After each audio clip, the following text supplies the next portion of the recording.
In today's video, I'm going to teach you how to create a DocuSign document for signature. If you're looking to send a document that requires a signature, DocuSign can be a powerful tool to streamline the process. First, let's dive into how to get started. When you first arrive on your homepage, you'll want to focus your attention on the Agreements section. This is where the journey begins. Click on Agreements, and you should see an option that says Start Now. Select that to initiate the process of creating your signature document. Next, you'll need to upload the documents that require a signature. This is an important step, as these will be the files sent out for signature requests. To upload the documents, navigate to your computer's storage for the files that you are going to use. Drag and drop them into the provided area on your screen, or use the Upload button to select them manually.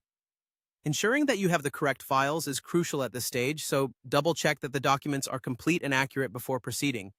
Once your documents are uploaded, it's time to add the recipients. You'll want to enter the names and email addresses of the individuals who need to sign the document.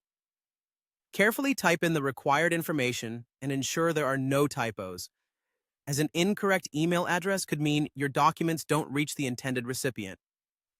Once you're satisfied all the details have been entered correctly, click on Next to continue. Now we arrive at one of the most important steps, placing the signature fields. This is handled under the Standard Fields section in DocuSign.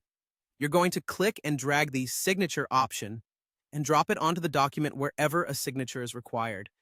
If there are multiple places where signatures are needed, make sure to place a signature field at each of these points. Positioning these fields accurately is crucial to ensure the document is legally binding and clear for the signer.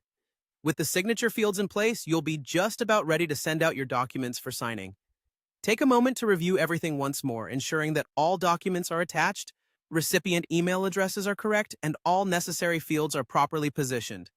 By doing so, you ensure a smooth signing experience for all parties involved. I hope you found this guide helpful. With these steps, you're well equipped to send out documents for signature using DocuSign confidently. Don't hesitate to follow along and let this guide assist you in your journey towards efficient digital document management. Thank you for tuning in, and I look forward to seeing you in the next video.